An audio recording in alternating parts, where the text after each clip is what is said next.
Bismillahirrahmanirrahim. Assalamualaikum warahmatullahi wabarakatuh.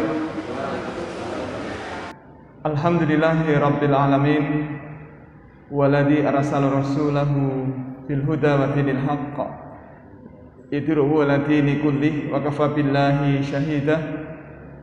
Asyhadu an la ilaha illallah wa asyhadu anna muhammadar rasulullah.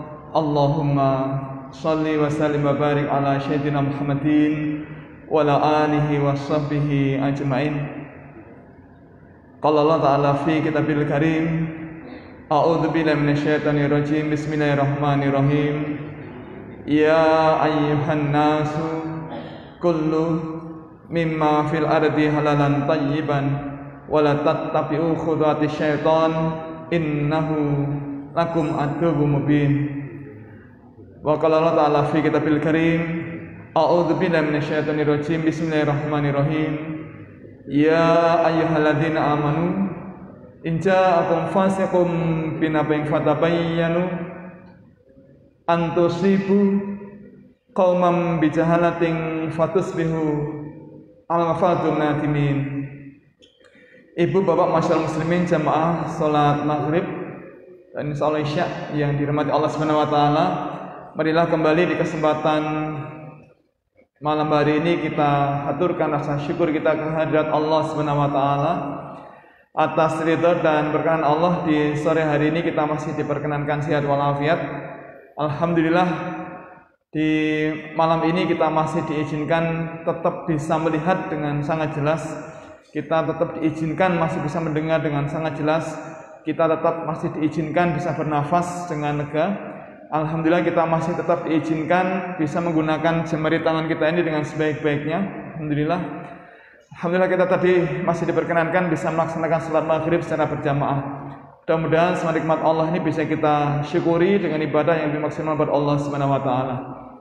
Yang kedua, semoga salawat dan salam senantiasa Allah limpahkan kepada baginda Rasul Muhammad sallallahu alaihi wasallam, dan semoga Allah limpahkan pula kepada keluarga beliau, juga sahabat beliau, para tabi'in, para alim ulama, dan semoga terlimpah ruah pula kepada kita sekalian yang hadir di kesempatan di malam hari ini.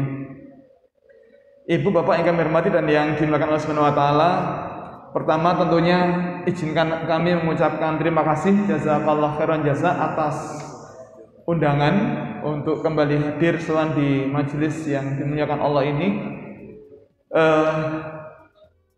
Jazakumullah khairan jaza, bisa silaturahim lagi, mudah-mudahan meskipun sebentar, mudah-mudahan ada manfaatnya. Ibu bapak yang dimuliakan Allah Subhanahu wa taala, kita harus sangat bersyukur pada Allah Subhanahu wa taala karena wabah ini sudah melandai. Alhamdulillah kita kembali bisa merapatkan shaf kita. Alhamdulillah kita masih sudah diperkenankan lagi bisa beraktivitas seperti biasa, meskipun biasa tetapi dengan kebiasaan baru, yaitu kita menggunakan masker. Alhamdulillah, banyak di antara kita yang kemudian oleh Allah kemarin diselamatkan dari COVID. Ada yang sudah kena, kemudian sembuh. Ada yang belum kena atau tidak kena. Mudah-mudahan bukan karena belum kena, tetapi tidak kena. Ya, alhamdulillah kami sekeluarga juga sudah dapat tambahan gelar baru, yaitu LCMA. LCMA itu lulusan COVID. MA-nya itu mantan aktivis Islaman. Alhamdulillah. Alhamdulillah ala kulli hal diparingi COVID yang ringan, tidak yang berat. Banyak yang kemudian diberi COVID yang agak berat, bahkan yang berat kemudian tidak kuat. Ya. Tetapi alhamdulillah kita masih diizinkan bisa kembali beraktivitas dengan sebaik-baiknya. Nah, di malam hari ini kita akan membahas halal haram vaksin COVID, karena ternyata masih banyak juga orang yang tidak mau melaksanakan program resmi pemerintah vaksinasi COVID karena mendengar bahwa vaksin COVID ini isinya babi. Ada yang mengatakan bahwa, ada yang percaya bahwa vaksin COVID ini konspirasi Yahudi. Ada yang mengatakan vaksin COVID ini bisa menyebabkan kelumpuhan. Ada yang mengatakan juga bahwa kalau divaksin nanti malah jadi bisa kena dan seterusnya. Nah, oleh karena itu marilah kita belajar bersama-sama, mudah-mudahan kita mendapatkan pemahaman yang lebih banyak begitu, sehingga kemudian bisa dengan mantap memutuskan saya divaksin atau tidak, keluarga saya diizinkan divaksin apa tidak. Nah, Bapak Ibu yang saya hormati dan yang dimuliakan Allah Subhanahu wa taala, para ahli sudah agak lama memprediksi bahwa jika wabah ini dibiarkan, maka akan memberi kesempatan virus corona itu bermutasi. Ramalan itu bukan ramalan, prediksi itu, Bapak Ibu, prediksi dengan ramalan itu berbeda. Kalau ramalan itu seperti ramalan dukun, tapi kalau prediksi itu perakiraan menggunakan ilmu, didasarkan pada ilmu pengetahuan yang dipelajari dan terbukti secara ilmiah. Nah, para ahli sudah membuat prediksi dulu di masa awal COVID bahwa jika wabah ini dibiarkan berlarut-larut, maka akan memberi kesempatan virus bermutasi. Dan terbukti sekarang di berbagai negara sudah ada banyak varian. Ya, kalaupun boleh mengatakan sayangnya, meskipun ya memang sudah menjadi kehendak Allah, kemudian aneka macam varian itu masuk ke tanah air kita. Ya, kalau boleh mengatakan sayangnya itu pemerintah kita tidak menutup pintu gerbang sehingga kemudian orang asing itu bebas keluar masuk ke negara kita dengan membawa virus yang beraneka macam variannya. Sekarang sudah muncul varian alfa, beta, gamma, delta, bahkan yang terbaru ada mu, ada R1 dan seterusnya. Lambda juga begitu, sudah masuk ya. Delta ini yang kemudian juga cukup harus diwaspadai, bukan hanya cukup tapi memang harus diwaspadai, karena ternyata kemarin Singapura itu kembali kewalahan. Ya, Bapak Ibu, Singapura kembali kewalahan, kemudian kasus ini meledak di Singapura, dan tidak hanya di Singapura, ternyata juga di negara-negara Eropa COVID ini meledak. Ya.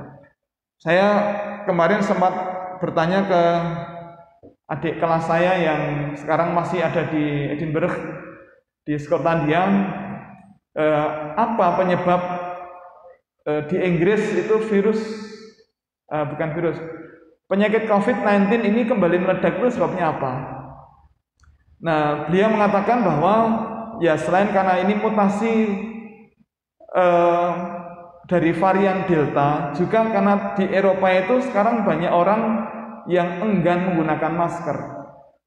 Maka kemudian ketika ada satu orang yang kena, kemudian dia bisa menyebarkan ke orang yang lain.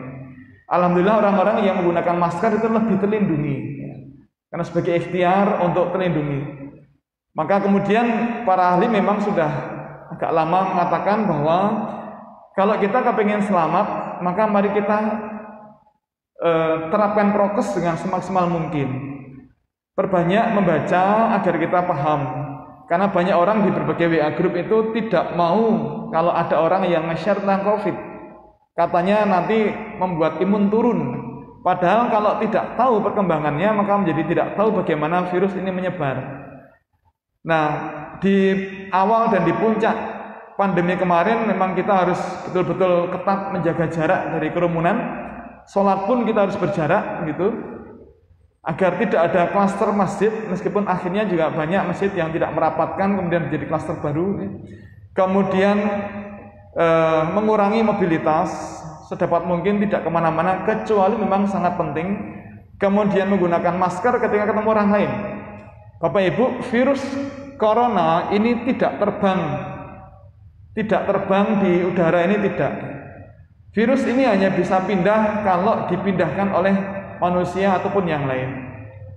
Jadi kalau misalnya kita sendirian di ladang, di sawah, kita tidak menggunakan masker, itu tidak masalah, sama sekali tidak masalah. Jadi masalah ketika kemudian kita bertemu orang lain yang juga sama-sama tidak menggunakan masker. Nah, kalau orang itu terinfeksi virus corona dan tidak bergejala, maka kita bisa kena. Bisa itu tidak pasti, tetapi bisa. Jadi kalau kita di sawah atau dimanapun sendirian, kita tidak perlu pakai masker, karena virus tidak punya sayap, tidak bisa terbang. Tetapi kalau kemudian orang tidak menggunakan masker, kebetulan dia terinfeksi, kemudian dia bicara agak keras, maka virus bisa nyemprot kemana-mana, kemudian bisa terhirup oleh orang di sekitarnya dalam jarak kira-kira 1-2 meter. Lebih dari 2 meter tidak bisa. Nah, maka kemudian juga karena virus bisa nempel di permukaan benda, maka kemudian banyak masjid yang menyediakan hand sanitizer. Alhamdulillah di masjid sini sudah konsisten, punya komitmen kuat untuk mencegah penularan COVID, maka kemudian selalu menyediakan hand sanitizer. Kemudian penting juga ketika dimanapun ya, termasuk anak sekolah, karena sekarang anak-anak kita sudah mulai sekolah, maka harus ketat menggunakan masker. Kalau makan, boleh apa tidak buka masker? Boleh tentunya, tetapi jaga jarak dari orang lain. Makan membawa bekal dari rumah, kemudian dimakan di sekolah, boleh, tapi jaga jarak dari teman-teman yang lain. Jaga jarak kira-kira ya 2 meter. Ya. Ini adalah upaya atau ikhtiar. Ya. Ikhtiar agar terlindungi dari virus. Nah, kemudian segala upaya harus kita lakukan, termasuk ikhtiar vaksinasi. Bapak Ibu, vaksinasi itu ikhtiar. Tidak benar kalau ada orang mengatakan bahwa yang namanya virus itu kan kalau kita tidak ditakdirkan kena, ya tidak akan kena. Bapak Ibu, kalimat ini benar apa tidak? Kalau kita tidak ditakdirkan Allah kena, maka kita tidak akan kena. Ini benar apa tidak? Benar. Itu benar. Wallahi itu benar. Benar. Itulah namanya tawakal. Nah, yang harus kita lakukan itu tidak hanya tawakal, tapi juga ikhtiar. Karena Rasul berpesan bahwa jika engkau sakit maka berobatlah. Dan tentunya ketika ada wabah kita tidak diizinkan untuk keluar masuk daerah itu. Karena Rasul pernah bersabda, kita tidak diperkenan, sahabat Nabi tidak diperkenankan keluar masuk daerah yang sedang menjadi wabah. Ya. Nah, maka sebagai bentuk tawakal kita adalah meyakini bahwa jika Allah tidak mengendaki kita kena, tidak mungkin kena. Wallahi, tidak mungkin kena. Ya. Tapi apakah kemudian kita tahu bahwa Allah akan memberikan virus itu ke kita? Kita tidak tahu. Maka kita diizinkan untuk berikhtiar. Kalau kemudian kita oleh Allah direncanakan akan kena, kemudian kita berikhtiar untuk tidak kena, maka Allah itu tidak sungkan atau tidak mengubah takdir itu bisa. Bisa pula barangkali Allah mengendaki kita kena, kemudian kita menghindar, kemudian kita juga ikhtiar dengan perbanyak sedekah, kemudian Allah mengubah takdir itu bisa. Ya, bisa. Betapa sering para asatidz, para ulama menjelaskan mengenai masalah ini. Nah, vaksinasi itu bukan tawakal tapi ikhtiar. Dan para ahli mengatakan vaksinasi ini adalah ikhtiar yang paling baik untuk melindungi dari wabah. Vaksin itu apa? Vaksin itu adalah kuman yang dilemahkan atau dimatikan, atau bagian tubuh kuman yang kemudian dimasukkan di dalam tubuh agar tubuh kemudian bereaksi. Jadi ketika kemudian ke dalam tubuh itu masuk kuman, maka tubuh akan mengenali dia sebagai antigen. Maka tubuh kemudian menghasilkan antibodi yang spesifik terhadap kuman yang bersangkutan. Maka kemudian kekebalan jadi naik tinggi sampai kemudian diharapkan kita akan memiliki kekebalan yang cukup untuk melindungi dari wabah yang kemungkinan bisa masuk dalam tubuh kita. Nah, Bapak Ibu, apakah benar vaksin itu buatan Israel? Apakah benar? Bapak Ibu, sampai detik ini belum ada vaksin buatan Israel, vaksin COVID. Vaksin COVID buatan Israel yang dipasarkan belum ada. Vaksin COVID yang ada saat ini itu baru dari Cina. Dari Cina ada 4 merek, ada 4 brand. Apa saja? Sinovac, kemudian Sinopharm, CanSino, satu lagi apa ya? Saya agak lupa. Kemudian dari Amerika ada vaksin yang namanya Moderna. Kemudian ada kerjasama Amerika dengan Jerman namanya Pfizer-BioNTech. Itu kerjasama antara perusahaan Amerika dan perusahaan Jerman. Kemudian Inggris juga menghasilkan vaksin yang namanya AstraZeneca. Kemudian Rusia menghasilkan vaksin yang namanya Sputnik V atau Gamaleya. Kemudian Turki juga sudah ada sekarang vaksin baru ya. Tapi sampai saat ini belum ada vaksin resmi buatan Israel yang dipasarkan di berbagai negara. Bapak Ibu, apakah benar vaksinasi itu semula adalah konspirasi Yahudi atau negara Yahudi untuk melemahkan generasi muda Islam, untuk menghabisi umat Islam, apakah benar? Mari kita bahas. Bapak Ibu, siapa yang pertama kali menemukan vaksin? Siapa yang pertama kali menemukan vaksin? Ada yang person? Siapa yang pertama kali menemukan vaksin? Apakah Edward Jenner? Bukan. Apakah keluarga Yahudi Flex Brothers? Bukan. Lalu siapa yang menemukan vaksin pertama kali? Ini tidak jelas. Tetapi Bapak Ibu, kalau kita membaca sejarah, ternyata vaksinasi ini tidak lepas dari sejarah negara Turki. Turki negara Islam. Nah, di tahun 1700-an, di zaman kekhalifahan Sultan Ahmad III, ternyata di Turki itu sudah ada kebiasaan orang melakukan sesuatu yang namanya inokulasi. Inokulasi itu membuat goresan kecil di tubuh seseorang, kemudian kuman itu dioleskan di situ atau dilekatkan di situ. Kemudian tubuhnya akan bergetar, bereaksi, menghasilkan antibodi yang kuat. Nah, inokulasi itu pertama kali dilakukan di Turki. Nah, informasi ini tercatat di banyak media, termasuk di jurnal-jurnal internasional. Nah, selalu ketika orang belajar mengenai sejarah vaksinasi, tidak lepas dari peranan atau informasi yang diberikan oleh Lady Mary Wortley Montagu. Siapa dia? Lady Mary Wortley Montagu ini adalah istri duta besar Inggris untuk Turki yang ditugaskan di tahun 1716 sampai 1718. Bertugas 2 tahun di Turki. Nah, saat itu Lady Mary Montagu ini melihat ketika di Turki sedang ada wabah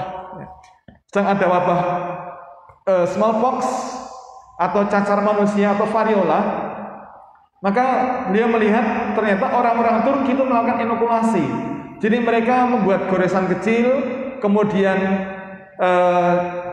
cacar sapi, cowpox itu dipites, kemudian cairannya dioleskan pada goresan tadi. Maka kemudian tubuh orang itu akan bereaksi, kemudian menghasilkan antibodi yang kuat, sehingga kemudian orang-orang di Turki itu terlindungi oleh wabah tadi itu.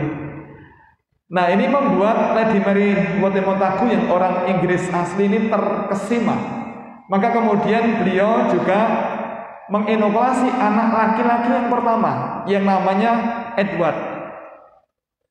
Namanya sama dengan nama bapaknya, yaitu Edward. Lady Mary Wortley Montagu ini adalah istri dari duta besar namanya Edward Montagu. Nah, anak laki-laki pertama namanya juga Edward Montagu. Ini kadang-kadang kita berpikir kok mboten nganu nggih, mboten kreatif. Maksud nama anaknya kok sama dengan nama bapaknya, itu kan nggak kreatif. Tapi itulah. Nah, ketika si Edward Montagu Junior, si anak ini berusia 6 tahun atau 5 tahun ya, itu diinokulasi, maka kemudian tubuhnya lebih kebal gitu. Nah, kemudian Lady Mary Wortley Montagu ini selesai, tugas suaminya selesai, kemudian kembali ke Inggris. Di tahun 1721,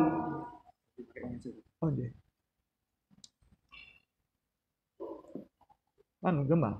Enggak, mati-mati tadi. Oh, Jackson. Nah, di tahun 1721 di Inggris itu juga terjadi wabah yang serupa. Bapak Ibu, ini memang di dunia ini pernah ada global pandemi juga yang namanya smallpox. Ini mirip dengan COVID, ya, menyebar ke hampir semua negara, termasuk ke Inggris seperti sekarang ini. Nah, Inggris kewalahan, tetapi kemudian Lady Mary Wortley Montagu ini ingat ketika dia dulu di Turki, maka kemudian Lady Mary ini bujui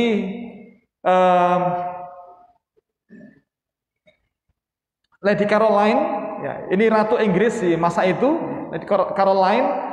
Nah, bujui bagaimana kalau kita tiru-tiru apa yang dilakukan oleh orang-orang Turki.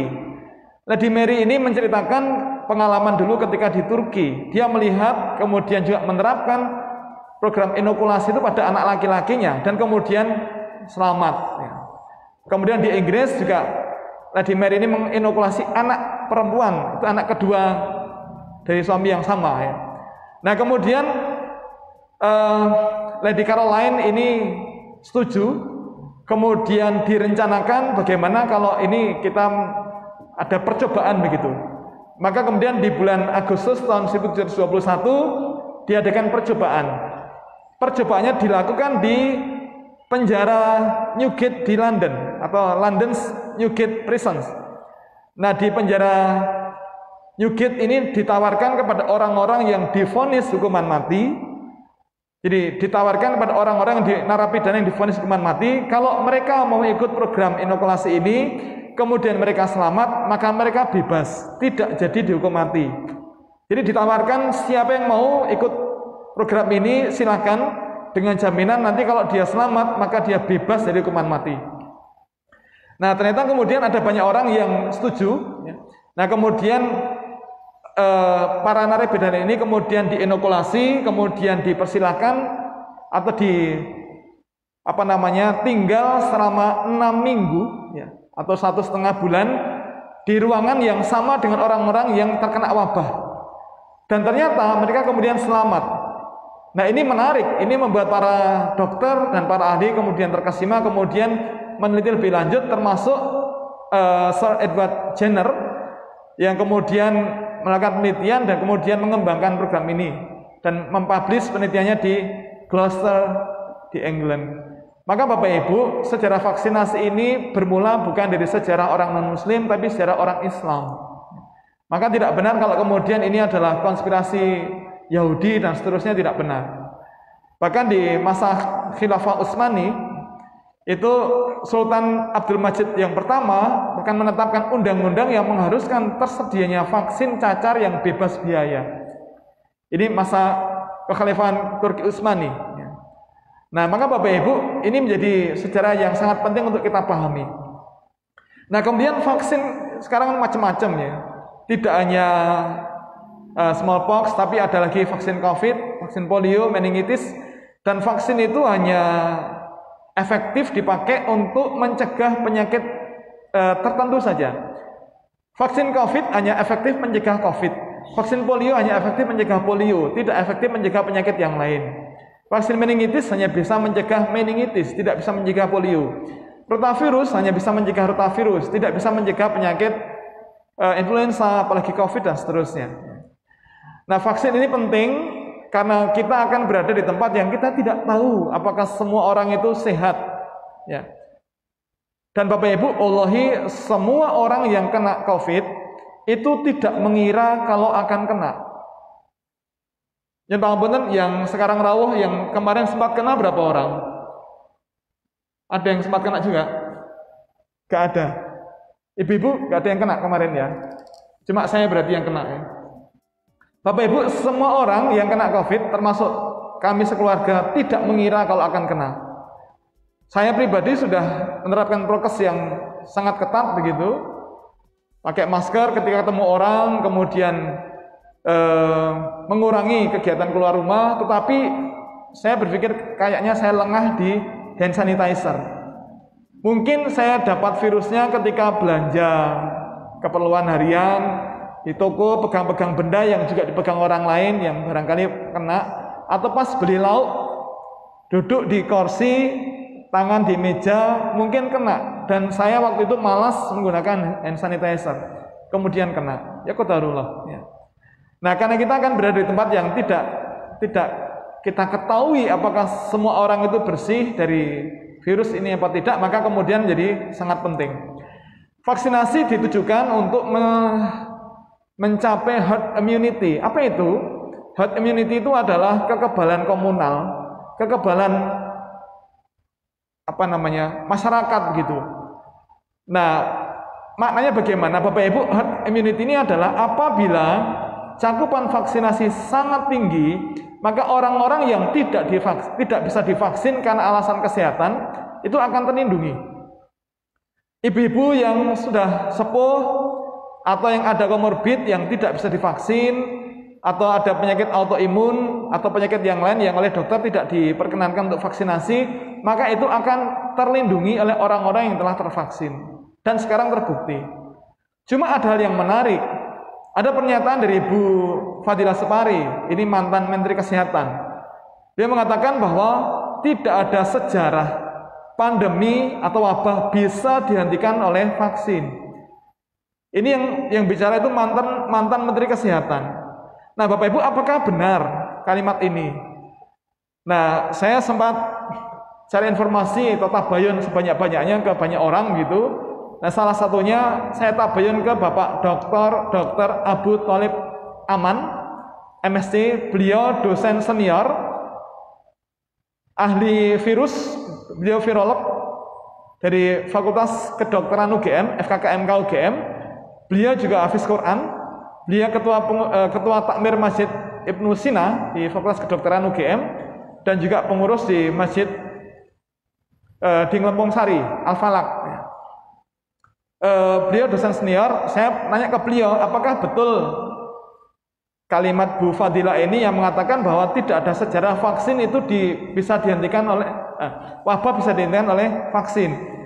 Nah, Bapak Abu Thalib ini mengatakan begini, saya sebenarnya kecewa ada 2 Menkes yang tidak paham vaksin tetapi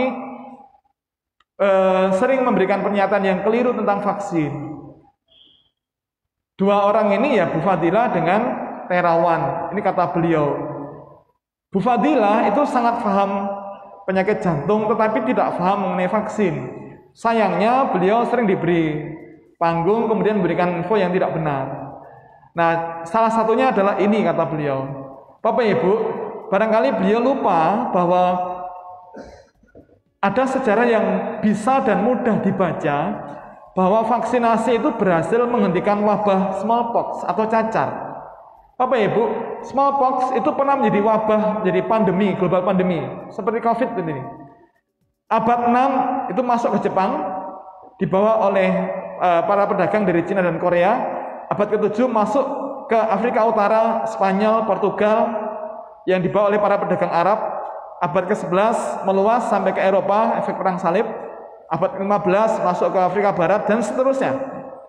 Lalu kemudian WHO menerapkan program vaksinasi massal di semua negara dan kemudian di bulan tanggal 8 Mei 1980 WHO resmi menyatakan bahwa dunia bebas penyakit cacar. Dan hingga saat ini cacar tidak lagi ditemukan di dunia ini.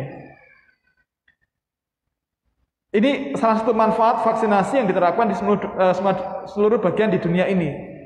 Nah, ada foto yang menarik Bapak Ibu. Ini foto yang menggambarkan 2 orang anak usianya kurang lebih sama. Ini yang badannya lebih bersih, ini divaksin. Yang sebelahnya ini tidak divaksin. Nah, anak yang divaksin ternyata lebih terlindungi. Kalau kita lihat apakah wajahnya bersih, tidak. Anak ini kena juga, tapi efeknya tidak separah kalau tidak divaksin. Bapak Ibu, vaksinasi memang bukan segala-galanya, bisa melindungi kita, tetapi apakah kemudian orang yang sudah divaksin tidak akan kena? Tetap bisa kena, tetapi efeknya tidak akan separah kalau tidak divaksin. Kenapa? Karena tubuhnya sudah memiliki kekebalan yang cukup untuk menjaga tubuhnya dari virus yang akan masuk. Jadi meskipun kena itu efeknya tidak akan separah kalau tidak divaksin. Dan terbukti banyak informasi ilmiah mengatakan bahwa umumnya orang-orang yang kemudian akhirnya meninggal itu ternyata sebagian besar itu memang belum divaksin. Maka kemudian Bapak Ibu, WHO mendeklar bahwa dunia ini telah bebas dari smallpox atau cacar manusia atau variola. Nah, ini adalah bukti bahwa vaksin ini bisa menghentikan wabah. Nah, kita berharap mudah-mudahan wabah COVID ini juga akan bisa dihentikan dengan vaksinasi. Polio, Bapak Ibu, pernah pula menjadi global pandemi. Polio, ini banyak negara yang warnanya merah nih. Ini banyak negara yang warnanya merah, hampir semua negara. Kemudian ketika vaksinasi polio diterapkan di berbagai negara, maka terjadi pengurangan yang sangat nyata. Tetapi sayangnya banyak juga orang-orang anti vaksin yang kemudian menyebarkan info-info yang tidak benar, menyebarkan dusta, sehingga kemudian banyak orang yang terpengaruh dengan dusta itu kemudian tidak mau divaksin, dan akhirnya kemudian wabah polio muncul lagi. Tercatat Malaysia ini sudah pernah bebas dari polio, kemudian muncul lagi setelah 3 dekade. Ini luar biasa. Nah, Bapak Ibu, apakah vaksin ini segala-galanya? Tentu tidak. Tentu tidak. Vaksin itu seperti payung. Seperti payung. Ketika hujan rintik-rintik, maka payung itu akan bisa melindungi kita. Kita insya Allah tidak akan basah. Tetapi ketika hujan itu sangat deras, maka orang tetap akan basah. Tapi basahnya tidak sebasah kalau sama sekali tidak menggunakan payung. Maka Bapak Ibu, ketika kemudian orang sudah divaksin, kekebalannya naik, maka ketika virus itu menyerang, maka pertahanan tubuhnya itu lebih kuat. Lalu Bapak Ibu, ada berita mengatakan bahwa itu sudah divaksin kemudian kena. Dan ternyata tidak sedikit berita di internet ya menyatakan beberapa orang sudah divaksin kemudian kena. Bahkan ada sudah divaksin kemudian meninggal karena COVID. Nah, apakah kemudian vaksin COVID itu menyebabkan orang menjadi kena? Nah, kalau kita cermati beritanya ini sangat menarik. Bapak Ibu, ternyata beritanya menyebutkan bahwa seseorang positif COVID setelah divaksin, bukan karena divaksin. Ada orang yang meninggal setelah divaksin COVID, meninggalnya karena COVID. Beritanya adalah meninggal setelah divaksin, bukan meninggal karena divaksin. Nah, kemudian saya tertarik, saya coba search di internet, ada apa tidak berita orang yang meninggal setelah minum susu? Ternyata ada, Bapak Ibu. Ketika kita melacak di internet, ternyata tidak sedikit orang yang meninggal setelah minum susu. Nah, pertanyaannya, apakah meninggalnya karena minum susu? Kata setelah dengan karena itu sangat berbeda makna. Beritanya adalah meninggal setelah minum susu, bukan meninggal karena minum susu. Kemudian ada juga orang yang meninggal setelah dibekam. Nah, apakah meninggalnya karena dibekam? Bapak Ibu, apakah bekam bisa menyebabkan orang meninggal? Tidak. Tetapi kalau ada orang meninggal setelah dibekam, maka sebabnya apakah karena bekamnya? Tidak. Sama juga orang minum susu kemudian meninggal, apakah meninggalnya karena susunya? Tidak. Kalau bekam menyebabkan orang meninggal, maka semua orang yang dibekam akan meninggal, atau sebagian besar orang yang dibekam akan meninggal. Kalau tidak, berarti sebabnya bukan karena bekam. Kalau orang minum susu kemudian meninggal, kalau susu menyebabkan orang meninggal, maka semua orang yang minum susu akan meninggal, atau sebagian besar orang yang minum susu akan meninggal. Tetapi kalau tidak, berarti sebabnya adalah karena yang lain. Termasuk Bapak Ibu, kalau vaksin COVID menyebabkan orang meninggal, maka semua orang yang divaksin akan meninggal, atau sebagian besar orang yang divaksin COVID akan meninggal. Nah, kalau tidak, berarti sebab meninggalnya adalah karena yang lain. Lalu Bapak Ibu, kenapa orang yang telah divaksin kemudian kena atau bahkan meninggal? Nah, ada beberapa kemungkinan, Bapak Ibu. Pertama, orang divaksin kemudian kena, bisa jadi dia sudah kena sebelum divaksin.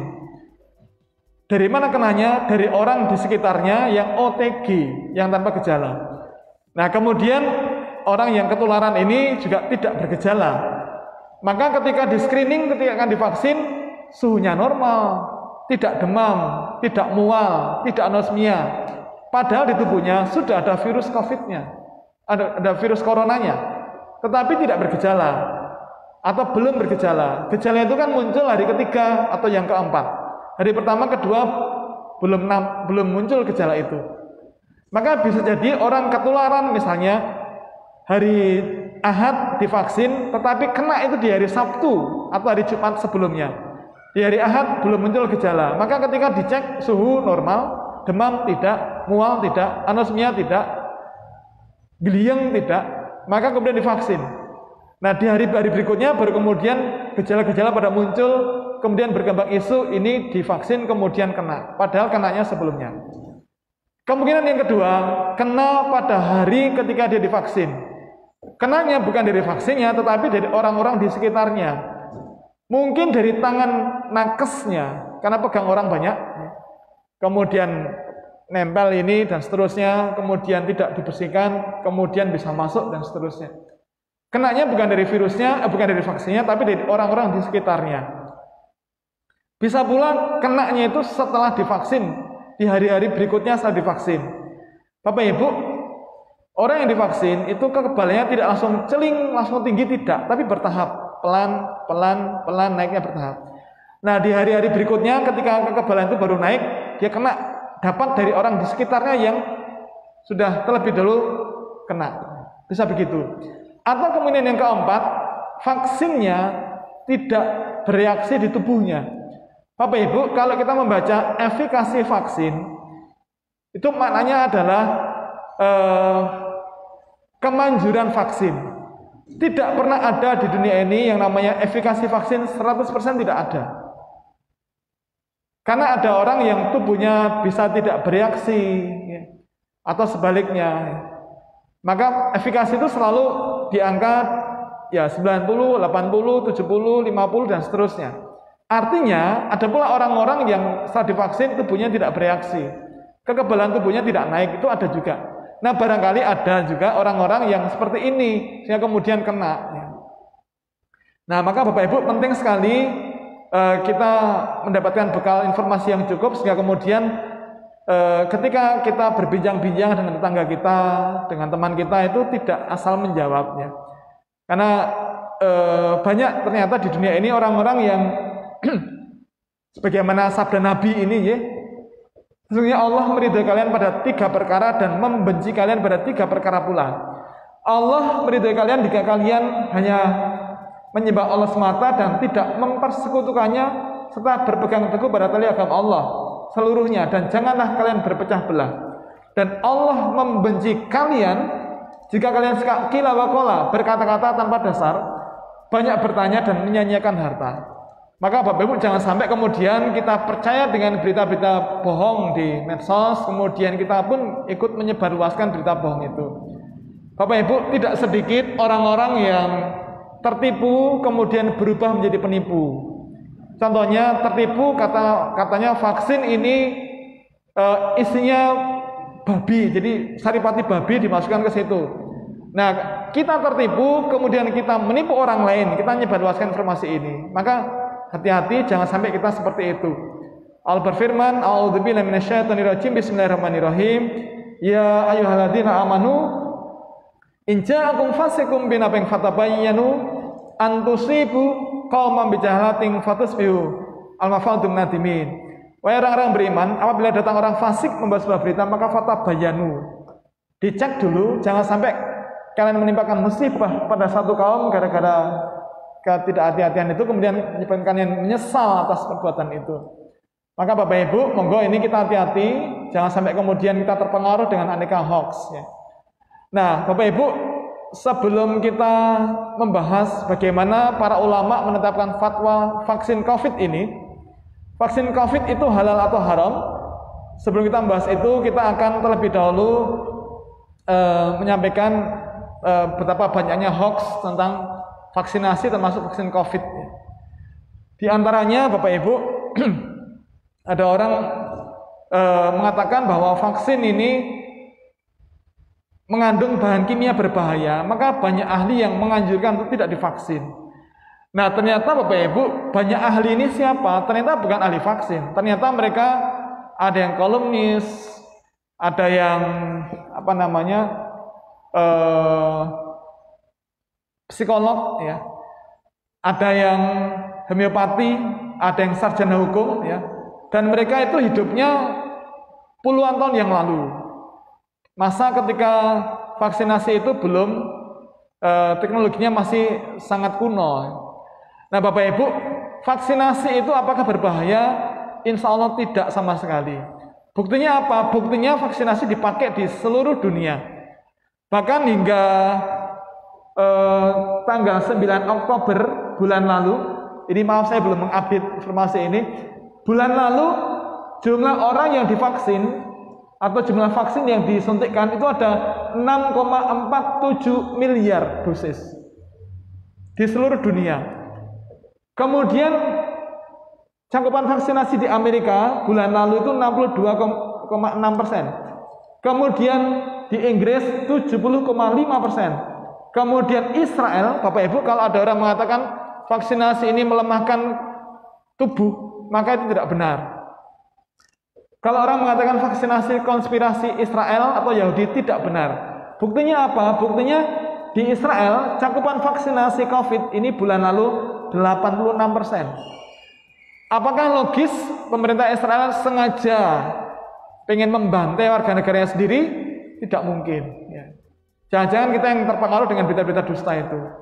Kemudian Cina, ada berita mengatakan Cina itu membuat vaksin dan mereka tidak divaksin. Itu dusta. Bapak Ibu, data resmi ini ada sumbernya di bawah. Saya tulis situ, nanti bisa dilacak, ya, bisa di double check. Ya. Informasi terbaru. Cakupan vaksinasi di Cina bulan lalu 79,2%. Saat hari ini saya yakin sudah di atas 80%. Yang belum itu kan anak-anak bayi itu kan belum, anak-anak di bawah usia 6 tahun belum, ya. Maka belum ada yang 100%. Ya. Kemudian Arab Saudi 63,4%. Indonesia masih sekitar 30%. Ya. Maka monggo ini hati-hati, jangan sampai percaya bahwa vaksinasi ini adalah konspirasi global untuk melemahkan generasi Islam. Jangan sampai percaya. Slide terakhir, Bapak Ibu, ini jenis vaksin yang dipakai di berbagai negara. Data saya catat tanggal 10 Oktober. Ya. Ini kita lihat, Bapak Ibu, Bahrain, negara Islam, menggunakan vaksin AstraZeneca, Pfizer-BioNTech, Sinopharm, Sputnik V. Kemudian Cina menggunakan produk mereka sendiri, CanSino, Sinopharm, Sinovac. Mesir ini menggunakan Johnson & Johnson buatan Amerika, AstraZeneca buatan Inggris, Pfizer-BioNTech buatan Amerika dan Jerman, Sinopharm buatan Cina, Sinovac buatan Cina, Sputnik V buatan Rusia. Inggris menggunakan Moderna, AstraZeneca, Pfizer-BioNTech. Indonesia juga menggunakan itu.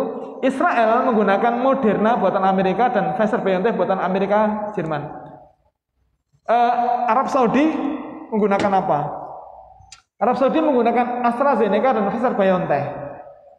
Jadi Bapak Ibu, kalau orang mengatakan vaksinasi ini haram, kenapa kemudian dipakai menjadi program resmi Arab Saudi?